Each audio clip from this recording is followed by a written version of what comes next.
এরপরে যদি আমরা দেখি, আমরা ব্রেনকে আমরা তিনটি ভাগে ভাগ করেছি। সাধারণত ব্রেন কটি ভাগে ভাগ হয়েছে? আমাদের তিনটি ভাগে ভাগ হয়েছে। এক হচ্ছে অগ্র মস্তিষ্ক, মধ্য মস্তিষ্ক, আর একটা হচ্ছে পার্শ্বদ মস্তিষ্ক। ইংরেজিতে বলে একে, প্রথমে সামনে যেটা হচ্ছে ফন্ট, ফন্ট যেটা সামনে যেতে আছে ফন্ট, মাঝখানে যেটা আছে মিড, আর পেছন থেকে যেখানে আছে সেখানটা বলছি আমরা হাইডেন। মানে তিন ভাগে ভাগ করা হয়েছে। তো সব থেকে বড় ব্রেনের মধ্যে কোন অংশ সব থেকে বড়? পরীক্ষায় কোয়েশ্চেন আছে, ব্রেনের মধ্যে কোন অংশ সব থেকে বড়? কোন অংশ? হচ্ছে অগ্র মস্তিষ্ক। আমরা প্রথমত তিনটা দেখলাম, আমরা এক এক পার্টে পার্টে দেখবো। প্রথমত ব্রেনের মধ্যে কোন অংশ সব থেকে বড়? অগ্র মস্তিষ্ক। এটা প্রায় 66%। কত পার্সেন্ট? 66%। অগ্র মস্তিষ্ক কোথায় থাকে ব্রেনে? এইটা দেখছো তো, এটা এটা হচ্ছে পুরোটাই হচ্ছে অগ্র মস্তিষ্ক। এটা পুরোটাই কি? অগ্র মস্তিষ্ক। ব্রেনের সব থেকে বড় অংশ হচ্ছে অগ্র মস্তিষ্ক। এবার অগ্র মস্তিষ্কের মধ্যে কি কি আছে? অগ্র মস্তিষ্কের মধ্যে অনেকগুলো পার্ট আছে। সাধারণত এর অনেক পার্ট আছে, কিন্তু আমাদের জেনারেল স্টাডিতে, মানে আমরা এই কম্পিটিশনের দুনিয়াতে যারা আছে তাদেরকে নেট যারা বা নেট দেয় ওদের তুলনায় পড়তে হবে না, ওদেরকে ছোট ছোট ন্যানো পার্টিকেল ওইগুলোও পড়তে হয়। কিন্তু আমাদেরকে হচ্ছে যে মেন যেগুলো আছে ক্লাস 10 লেভেলের, সেই লেভেলে আমরা পড়বো। তো ক্লাসে আমরা 10-এ আগে পড়েছি আমরা যে অগ্র মস্তিষ্ক, যাকে আমরা ফ্রন্ট ব্রেন বলছি, তাকে আমরা তিনটি ভাগে ভাগ করেছি। একটি হচ্ছে সেরিব্রাম, দুই হচ্ছে থ্যালেমাস, তিন হচ্ছে হাইপোথ্যালেমাস। প্রথমত তিনটি ভাগে ভাগ করেছি। কয়টি ভাগে? তিনটি। কি কি? একটি হচ্ছে সেরিব্রাম, একটি হচ্ছে মুখে না বললে কিন্তু মুখস্থ হবে না, সেরিব্রাম, সেরিব্রাম, থ্যালেমাস, হাইপোথ্যালেমাস। এবার আমাদের কাজ কি? প্রত্যেকটা পার্টের আলাদা আলাদা পার্টের কাজ আছে। যেমন আমার ব্রেনের মধ্যে ফ্রন্ট ব্রেন, এখানে তো সমস্ত কিছু তো লোড হয়ে থাকবে না আমার, আদার্স কিছু পুরো ব্রেন তো ইউজ হবে। তো পুরো ব্রেন ইউজ করার জন্য আমরা যদি দেখি, এখানটায় হচ্ছে সেরিব্রাম হচ্ছে সব থেকে বড়, 66% বড়। অগ্র মস্তিষ্ক বড়, এর মধ্যে সব থেকে বড় অংশ হচ্ছে 66%, এর মধ্যে হচ্ছে সেরিব্রাম হচ্ছে সব থেকে বড়। তাহলে ব্রেনের কোন অংশ এবার সব থেকে বড় হলো? সেরিব্রাম। পুরো হোল মস্তিষ্ক, মানে এটি যদি পুরো ব্রেনের মধ্যেই ধরা হয় তো কোন ব্রেনটা বড় হলো? অগ্র মস্তিষ্ক। অগ্র মস্তিষ্কের মধ্যে কোনটা বড় হলো? সেরিব্রাম। এবার সেরিব্রাম বড় কেন? তো আমরা জানি, আমাদের যাবতীয় কাজকর্ম করছি সারাদিন, ছোট থেকে বড় হয়েছি এতদিন পর্যন্ত, বন্ধু বান্ধব, কে আমার মা বাপ, বন্ধু আত্মীয় স্বজন, কে আমার বন্ধু, কে আমার গার্লফ্রেন্ড, কে আমার প্রতিবেশী, কে আমার শত্রু, তো আমার তো লোড হয়ে থাকার কথা। সেটা কোথায় লোড হয়ে থাকে? এই সেরিব্রাম, যাকে আমরা বলছি মেমোরি। মেমোরির কাজ কি? আমাদের মেমোরির কাজ কি? লোড করে রাখা, ভিডিও হোক, অডিও হোক, ছবি হোক, লোড। তো সেই রকমই সেরিব্রামে একটি অংশ হচ্ছে মেমোরির কাজ। যেমন আমি যত পড়েছি, সে history, geography, polity, economy, biology, physics, chemistry, math, এছাড়াও যাবতীয় কাজকর্ম করেছি, ভালো কাজ খারাপ কাজ, কোথায় লোড হয়ে আছে? সেরিব্রাম। তাহলে সেরিব্রাম লোড হয়।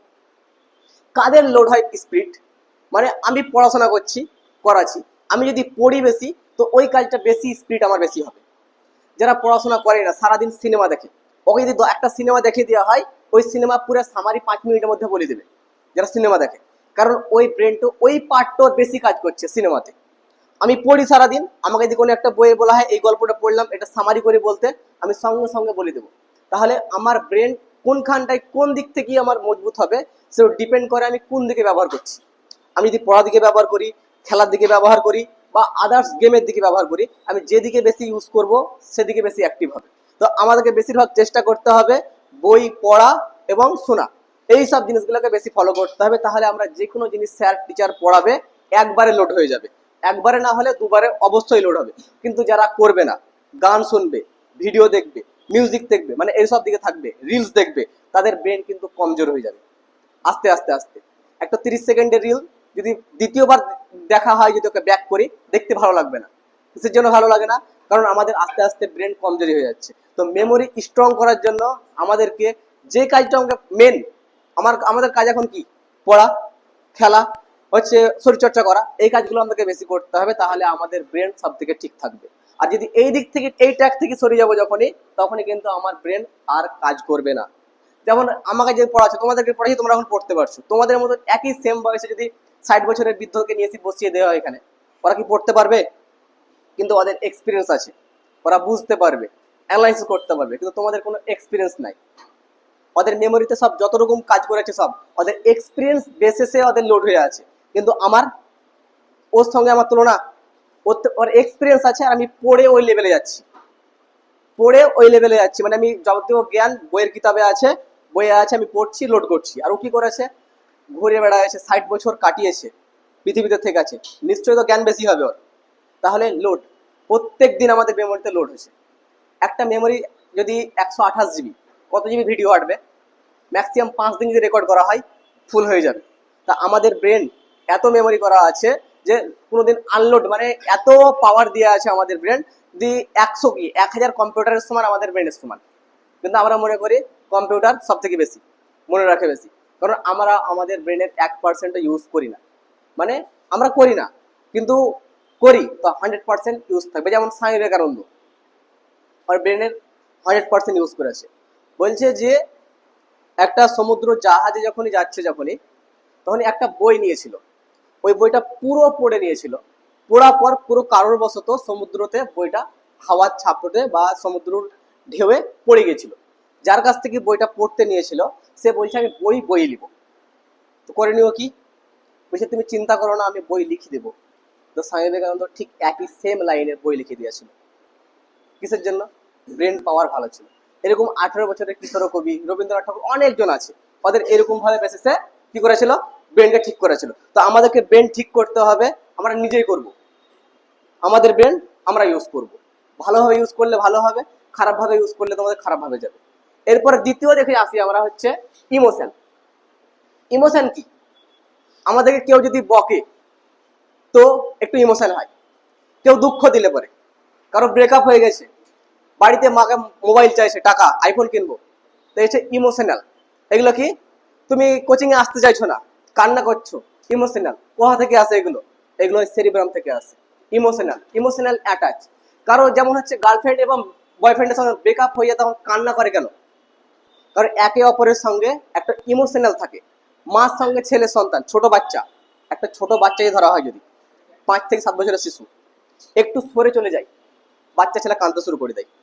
একটা ছোট শিশু 4 থেকে 5 বছরের, 4-5 মাসের বা 2 বছরের হোক, মার কাছ থেকে একটু সরে চলে যায়, কান্না করতে লাগে, একটা ইমোশনাল অ্যাটাচ থাকে। তো আমাদের ইমোশনাল, আর হঠাৎ বলে আমার ভাল লাগে না, এটা খাবো না, আমার ইচ্ছে নাই। কোন জায়গা থেকে হয়েছে এটা?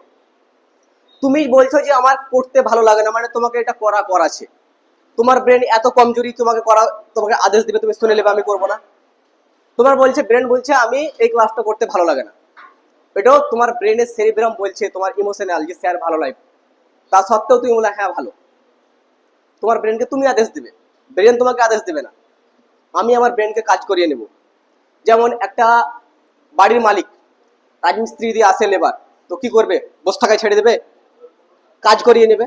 তো ঠিক একই রকম সেম প্রসেস, আমার ব্রেন আমাকে নিজে থেকে কাজ করিয়ে নিতে হবে। ব্রেন চাইবে ফাঁকি মারতে, লেবার চাইবে ফাঁকি মারতে, ফাঁকি মারতে দেবে? তা তুমি কেন ফাঁকি মারতে দিছো তোমার ব্রেনকে? কেন দেবে তুমি? তাহলে দোষটা কার? আমাদের নিজেদের। তাহলে ইমোশনাল কোন জায়গা থেকে আসে? সেরিব্রাম থেকে ইমোশনাল আসে। এরপরে যদি আমরা হচ্ছে আমাদের জিজ্ঞাসা, যেমন অনেকের জিজ্ঞাসা আছে, যেমন রাস্তা দিয়ে কোনো মেয়ে হেঁটে যাচ্ছে, জিজ্ঞাসা হয় যে কোথায় বাড়ি এর, কোন স্কুলে পড়ে, কোন কলেজে পড়ে। একই রকম জিজ্ঞাসা কোনো টিচার পড়াচ্ছে, স্যার কোন বই পড়ে, স্যার কি বই দেখে, স্যার কি খাবার খায়। একই রকম একটা জিজ্ঞাসা, স্যারের জামাটা ভালো, কোন দোকান থেকে কিনেছে। কোশ্চেন হয় না? যে কোনো জায়গায়, স্যার আমি মাঠে দৌড়ে কি হবে, জিজ্ঞাসা, কোশ্চেন। কোথা থেকে কোশ্চেন? তোমাকে কোশ্চেন কোথা থেকে করতে বলছে? ব্রেনের সেরিব্রাম একটা ছোট্ট একটা পার্ট, কোশ্চেন তোমাকে করা আছে যে আমি খাবো কেন, খিদে পেয়েছে, তো কোশ্চেন একটা যে আমি বিকালবেলায় চপ করে খাবো কেন, কেন খাবো আমি, কোশ্চেন একটা। তো যে যাবতীয় কোশ্চেন, আমার কোশ্চেন কোথা থেকে আসে? সেরিব্রাম থেকে কোশ্চেন আসে। তাহলে কোশ্চেন বুঝতে পারলাম, যাবতীয় কোশ্চেন হবে সেরিব্রাম থেকে কোশ্চেন। আমার যে স্যার পড়াচ্ছে, স্যার অঙ্ক করালো যে বলছে 9 এর স্কয়ার হচ্ছে 81, তো স্যারকে জিজ্ঞাসা করতে হবে 9 এর স্কয়ার 81 কেন হলো, একটা কোশ্চেন। যে জানে না সে জিজ্ঞাসা করবে, ও তখন স্যার বলবে বর্গমূলের ফর্মুলা বলে দিবে, কোশ্চেন সলভ। তোমার মনে কোশ্চেন হচ্ছে তো আমার জামাটা ভালো না খারাপ, একটা কোশ্চেন হচ্ছে, স্যার জিজ্ঞাসা করলে মানে তুমি যেটা জিজ্ঞাসা করছো মানে ব্রেনের কোন অংশ ইউজ করছো?